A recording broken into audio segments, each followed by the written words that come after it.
Okay, तो जो last वाला पोर्शन रह गया अर्थवर्म का, that is related to, you know कि हमने जो सीक्वेंस में हम किंगडम से ही पढ़ते आ रहे हैं कैरेक्टरिस्टिक्स में, उसमें लास्ट में हम रिप्रोडक्शन को लेते हैं।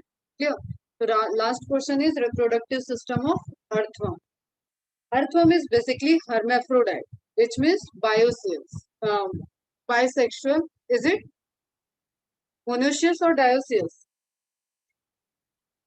मोनो और डायो, सिर्फ मोनो और डायो इतना लिखो. मोनो, ठीक है. Both sexual organs present in one individual. One individual have both the sexual organelles. ठीक है, organs. तो मोनोसियस होगा. किसी का कैमरा ऑन है क्या?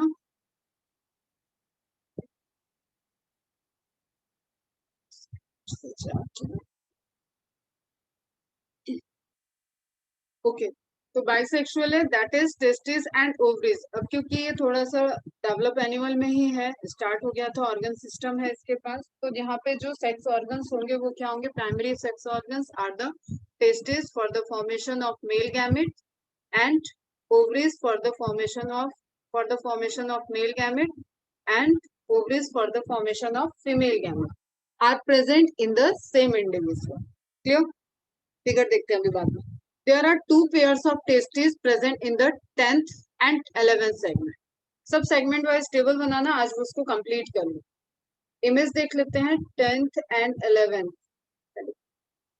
To pair of testis present in 10th and 11th segment. अब अपने अपने उसमें देखो, पेयर बोल रहे हैं, ठीक है. One pair and second pair.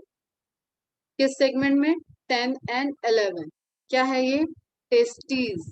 Clear? Testis sex मतलब अंदर उसके टेस्टिस होगा, बाहर जैसे मेल में, ह्यूमन में स्क्रोटम होता है, वो बैग जिसमें, वो पैकेट जिसके अंदर टेस्टिस ग्रो करती है, टेस्टिस स्ट्रक्चर प्रेजेंट है, दैट इज स्क्रोटम. उसी तरीके से यहाँ पे क्या है?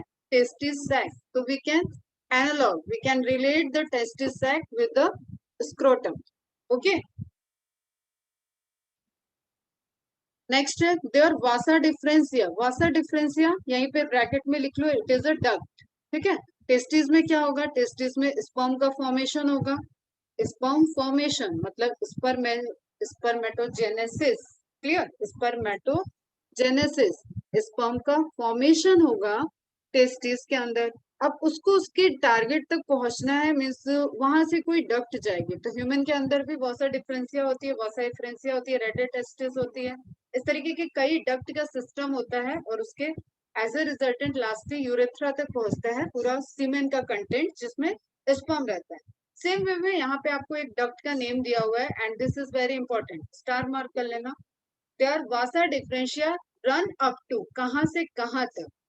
अब जहां प्रेजेंट है बेटा टेस्टिस, वहां से ये रन कर रही है 18 सेगमेंट तक. अब देखो इमेज में, is there any duct? Yes there is. अच्छा, टेस्टिस के पेयर दो हैं, दो साइड में है, तो ये टेस्टिस इसको दे सकती है. डक्ट की पेयर कितनी है?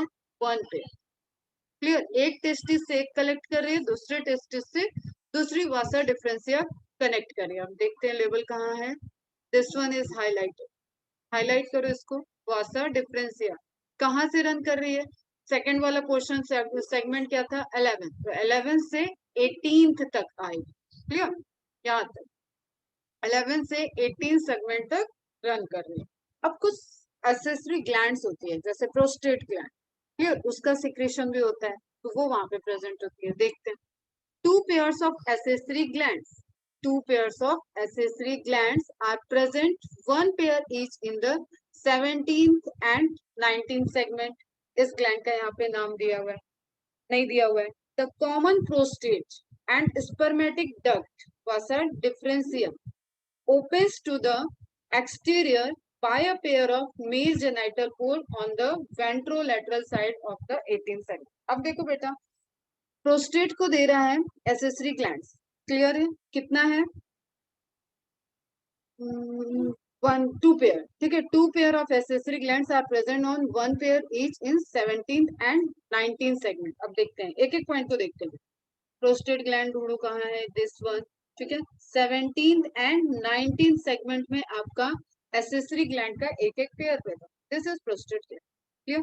अब प्रोस्टेट ग्लैंड की जो सिक्रीशन होगा, प्रोस्टेट ग्लैंड का जो सिक्रीशन जिसमें रहते हैं एंजाइम्स वगैरह और इसके मूवमेंट के लिए, जो स्पर्म के मूवमेंट के लिए चीजें चाहिए वो सब वहां पे रहता है, न्यूट्रिशन मटेरियल भी रहता है। जस्ट हमें ये ध्यान में रखना है कुछ सिक्रीशन है जो वहां पे एड ऑन हो रहा है, उसीलिए उसको क्या बोल दिया, एसेसरी ग्लैंड। अच्छा यहाँ पे देखो, this is prostate, this is accessory, ये ध्यान में रखना। मतलब जो देखो, एसेसरी ग्लैंड मतलब सब, जैसे सेमिनिफेरस ट्यूब्यूल्स के चलो अभी छोड़ो, ठीक है। जैसे मेल में हम तुम्हें कई सारे डक्ट और सेकेंडरी ऑर्गन्स पढ़ाएंगे, क्लियर, सेकेंडरी सेक्स ऑर्गन। तो फर्स्ट प्राइमरी में आ जाता है टेस्टिस, उसके बाद जितनी डक्ट और सब मिलके उसको हेल्प करेंगे सीमेन में, स्पर्म को मूव करने में और सीमेन के कंप्लीट फॉर्मेशन में, वो सभी एसेसरी हो जाएंगे, क्लियर। तो प्रोस्टेट ग्लैंड अगर रिप्रोडक्टिव के फॉर्म से देखेंगे, दिस इज एसेसरी, क्लियर। लेकिन यहाँ पे दिया हुआ है तुम्हारे एसेसरी अलग है, प्रोस्टेट अलग, ठीक है। तो जस्ट नोटिस कर लो वो चीज, एसेसरी ग्लैंड कुछ और ग्लैंड्स होंगे उनका सिक्रेशन, प्रोस्टेट ग्लैंड का सिक्रेशन, प्रोस्टेटिक जूस, इसका सबका सिक्रेशन एक साथ मिक्स होगा, क्लियर। तो 17th और 19th में हमने देखा डॉट डॉट लाइक स्ट्रक्चर है, वो है आपका एसेसरी ग्लैंड दिया हुआ है। The common prostate and spermatic duct, ये बाइंड अप होंगी, क्लियर, फ्यूज होंगी। मतलब प्रोस्टेट की डक्ट अब इमेज में वैसा क्लियर नहीं दिख रहा है, एंड स्पर्मेटिक डक्ट फ्यूज हुई तो क्या बन गया आपका कॉमन डक्ट। एकदम लिख लो इसको अच्छे से बेटा, common duct is the resultant of the formation of fusion of prostate duct and prostatic duct and spermatic duct, that is Vasa differentia. Vasa differentia इसमें क्या है, स्पर्मेटिक डक्ट। तो कॉमन डक्ट किसके किसके फॉर्मेशन से बनी, फ्यूजन से, spermatic duct के फ्यूजन से एंड प्रोस्टेटिक डक्ट के फ्यूजन से बनेगा तुम्हारा कॉमन डक्ट, क्लियर। एंड उसकी ओपनिंग होगी बाहर, जो आपने एक्सटर्नल मार्फोलॉजी में जेनाइटल पोर्स पढ़े थे 18th सेगमेंट में, याद है, ठीक है, वही यहाँ पे बात हो रही है। The common prostate and spermatic duct opens to the exterior by a pair of male genital pores. A pair, ध्यान रखना, A pair दिया हुआ है थ्योरी में। On the ventrolateral side, तभी हमने उस मॉर्फोलॉजी में क्या देखा था, डॉर्सल पे हमने लाइन की बात की थी एंड वेंट्रल पे हमने जेनाइटल स्पोर्स की बात की थी। इज इट क्लियर, याद आ रहा है सबको, याद होगा आई थिंक, आई अज्यूम कि याद होगा, बाकी अभी हम पूछ नहीं रहे, क्लियर। नहीं याद होगा तो रिवाइज करना। मॉर्फोलॉजी में मैंने सेगमेंट बताया, one pair of genital male genital pores present at the 18th segment. Now four pair of spermathecae, अब याद हो स्पर्मेथिकी की भी बात हुई थी, इंटरसेगमेंटल, दो सेगमेंट के बीच में प्रेजेंट था, ठीक है। तो इंटरसेप्टल या सेगमेंटल स्टेज पे वहां पे तुम्हें पेयर में दिख रही थी स्पर्मेथिकी, जिसका काम क्या था, storage, storage of sperms. Is it clear, ठीक। अभी बस देखो ध्यान से, स्पर्म, क्योंकि स्पर्म थिकी में उसका स्पर्म नहीं गया है जिसमें जिसने सिंथेसिस किया है, इसलिए लोकेशन में बहुत वेरिएशन है। 18 सेगमेंट वो था जहां पे स्पर्म फॉर्म होके वासा डिफरेंशिया से आगे मूव करके प्रोस्टेट ग्लैंड के सिक्रीशन, एसेसरी ग्लैंड के सिक्रीशन सबको मिक्स करते हुए वाया मेल जेनाइटल पोर बाहर की तरफ ओपन हो गया, स्पर्म यहीं पे चला गया, बाहर जा रहा है, उसका इस सिस्टम से कोई लेना देना नहीं है, उस पर्टिकुलर इंडिविजुअल अर्थवर्म के। तो एकदम ध्यान से, clear. Spermathecae is like, you can say it is like human vaginal chamber से तुम उसको रिलेट कर सकते हो, क्लियर, जो स्टोर करेगा स्पर्म। तो simply four pairs of spermathecae are located in 6th to 9th segment. Again आपको याद में रखना है 6, 7, 8, 9, अब वहां पे 5 लिखा हुआ था, तो सबके बीच में एक एक मैंने बताया, ठीक। तो वो चीज ध्यान में रखना, one pair in each segment. फिर रिसीव, इनका काम क्या है, रिसीव करना। तो ये कौन से होंगी, जो फीमेल अर्थवर्म की तरह वर्क करेगा। Both earthworms are the hermaphrodite, but वो करेंगे कॉपुलेशन, उनमें गैमेट एक्सचेंज होगा, तो फर्टिलाइजेशन इंटरनल होगा, फ्यूजन इंटरलेशन इंटरनल होगा, लेकिन दैट इज प्रोसेस कि दो इंडिविजुअल उसमें इन्वॉल्व होंगे। तो कंसिडरिंग दैट कि they are hermaphrodite but at the time of reproduction two individuals are involve. Is it clear?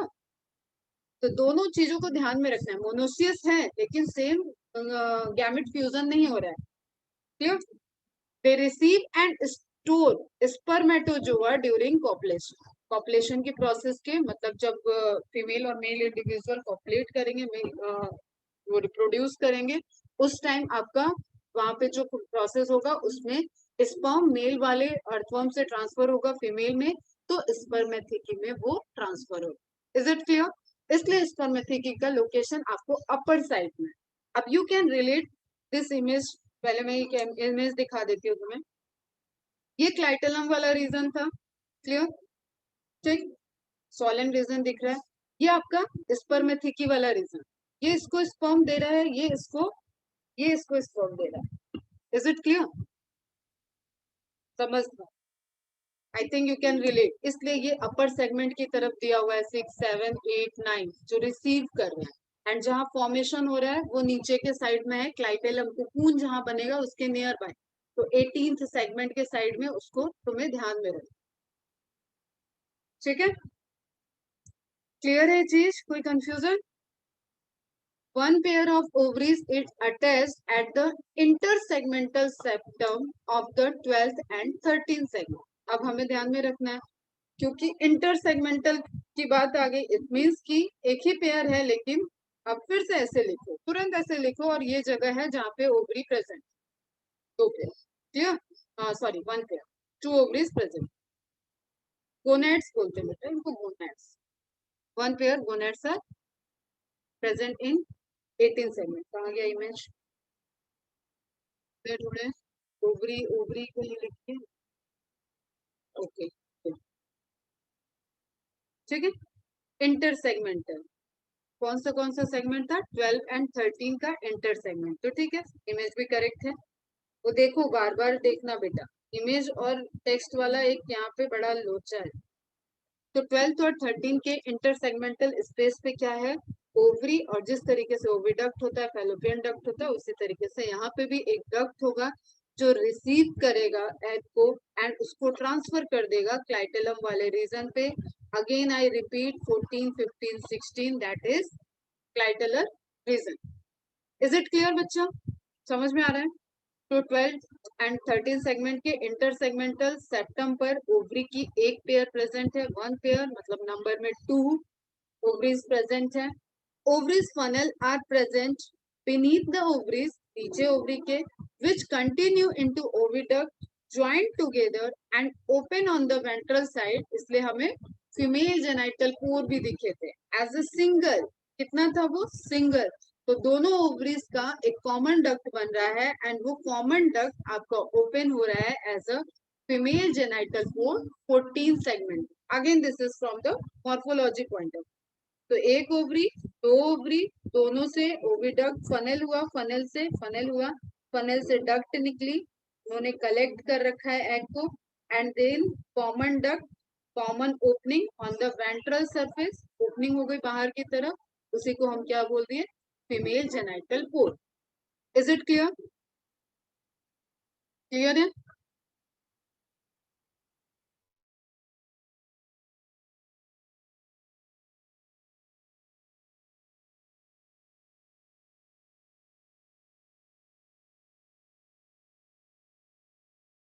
सबको क्लियर है?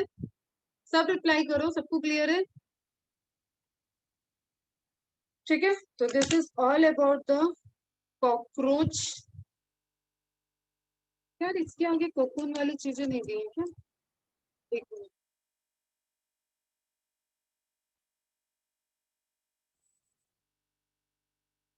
वेट वेट बेटा वेट।